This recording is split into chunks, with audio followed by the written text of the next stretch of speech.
Call the Honourable Assistant Treasurer. Thank you, Madam Speaker. We've clearly struck a chord. The Leader of the Opposition, who called superannuation a legalised tax haven, insulting millions of Australians with 14 million superannuation accounts, $2 trillion of funds under management, which grew from $300 billion in just 1997 and which will go to $9 trillion by 2040. The Leader of the Opposition has been extremely sensitive today, extremely sensitive to the fact that we read back to him the words of a doorstop he held less than 2 weeks ago. And he was so impressed with his own words that I'm going to read them again. On the 3rd of June, the Leader of the Opposition held a doorstop when asked by a journalist what is Labor's policy on superannuation. He said, and I quote, "Labor proposes if you've got $2 million in superannuation and you're in retirement and you're earning an income of $100,000, we are proposing you pay a reduction in the tax concession."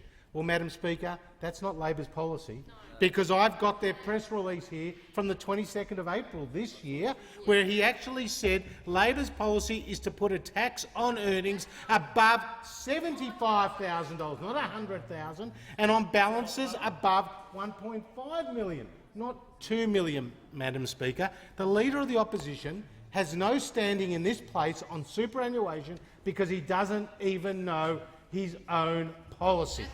He doesn't even know his own policy. He was thinking back to 2013 when he put out a press release with his best friend, the member for Lilly, back then, saying that the tax on super Labor proposed was on earnings above $100,000.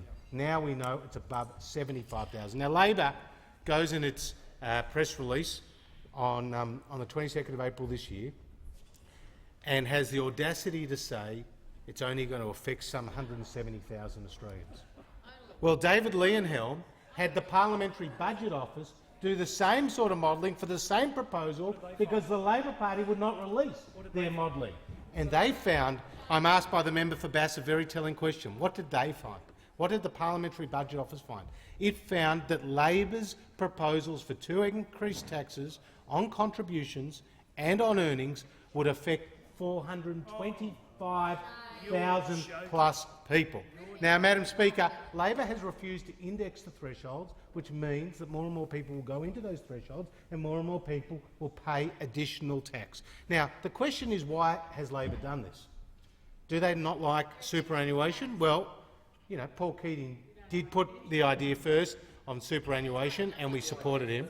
Now, but why has Labor done it? It's clear that Labor has done it in a desperate grab for cash to fill its budget black hole. Superannuation is the budget piñata. Strap on the blindfold, grab a big stick and take a whack at people's hard-earned savings in super. It's the budget piñata, because you know that Labor's budget black hole is some $58.6 billion of measures that they're not supporting, including measures that the member for McMahon sitting opposite took to the last election as Labor's treasurer and is now refusing to support in this parliament. Shame on Labor. And so $58.6 billion is this budget black hole, which only grew when the Leader of the Opposition got up here on budget night and spent $220 million a minute. $220 million a minute. They have no way of balancing the books. In fact, the member for McMahon knows how to balance the books. He knows how to balance the books. He put out a note to his electorate while they were in government saying the budget surplus that we delivered tonight.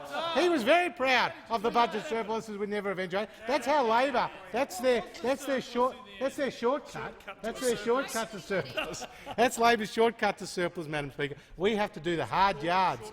We have to do the long, hard yards to get to surplus, and we are doing that by prudent economic management. But, Madam Speaker, what we won't do when it comes to superannuation is we won't do what Labor said, which is we'll promise no changes and then introduce a whole lot of changes. So we went to the last election saying we will make no adverse, unexpected changes to super in this term, and we will keep that commitment. So Kevin Rudd went to the 2007 election and said he will not change superannuation one jot, one tittle. And what happened? 12 adverse changes, 12 adverse changes, including to contributions, including to earnings, including to the self-managed super fund levy going up under Labor. When we came up with self-managed super funds in 1999 under John Howard, now 1 million Australians, like many of my colleagues know, members of their own electorate who put their hard-earned savings in their self-managed super funds, they're the people who were hit by Labor's additional taxes on superannuation, Madam Speaker. They were the ones who rightly are addicted to tax. Rightly for them, wrongly for the Australian people, Madam Speaker. Tax and spend. As Margaret Thatcher said, to digress, the problem with socialism, you could say the problem with Labor, is eventually you run out of other people's money, Madam Speaker. And that's the problem. They ran out of other people's money. Now they are raiding the superannuation, even though the member for McMahon rushed out a press release in 2013 and said in the headline, "We will make no changes for 5 years to superannuation." Well, that lasted all of 48 hours. And now we're in 2015, and the member for McMahon is supporting the member for Fraser, who's supporting the member for Watson, who's supporting the member for Maribyrnong, all increasing 2 taxes on super, which we know from the Parliamentary Budget Office will at least hit 425,000 Australian people, Madam Speaker. Now, Madam Speaker, that is a shameful record. That is a shameful record. But the other problem that Labor has is on pensions. The other problem Labor has with sustainable retirement incomes, and the member for Jagga knows this all too well. As the member for Jagga knows, as the member for Cook said in this place today, superannuation is the hard-earned retirement savings of Australians, and a pension is a welfare payment from one taxpayer to a pensioner. And the more people save for super, the less they rely on the taxpayer for the pension.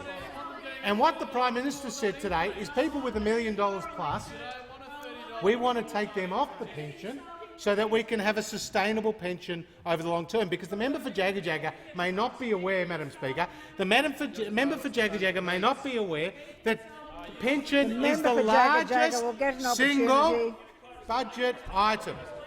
The member for Madam Speaker, the member for Jagga, if she stops interrupting, may like to know that the pension is the largest single budget item, some 10%, more than $40 billion, and growing at 6% per annum. So what we have said in this place is we will ensure that the pension is sustainable over time, reducing the burden on the taxpayer.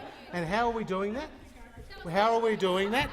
We're changing the taper rate and the assets-free threshold, and we are ensuring that some people who are currently getting a part pension will no longer get a part pension, but some people who are needy, who are getting the part pension, some 50,000, will now get the full pension, and some 170,000 Australians who are on the pension will get an extra $30 a fortnight.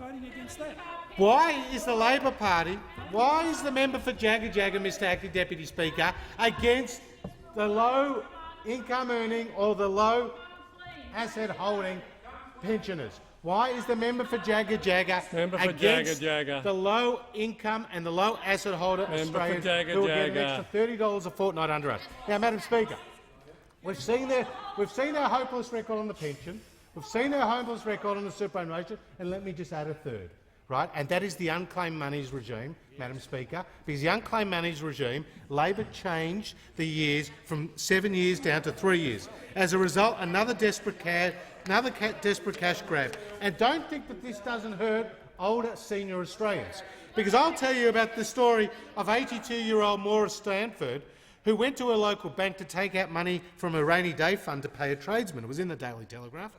And when she went to get the money, it wasn't there. What had happened? Was it targeted by an internet scammer? No. It was targeted by the Leader of the Opposition, now Leader of the Opposition, and the Labor Party, Mr Deputy Speaker. The problem with the Labor Party is that they do not value, they do not understand, and they do not trust Australians to save for their own retirement to reduce pressure on the pension. And the final thing I want to mention, Madam Speaker, is the reason why we are committed to superannuation, the reason why we're committed to a sustainable pension, the reason why we're committed to saving people's money that is unclaimed is because we have an ageing population. and we currently will have 40,000 centenarians in Australia over the next 40 years compared to just 122 in 1974. We'll double the number of people over the age of 65 in Australia by 2055, and the ratio of retired Australians to working Australians to retired Australians will go from 4.5 to 2.7, and we're better prepared to look after the senior Australians. Order. Well, the honourable member for Jagga Jagga.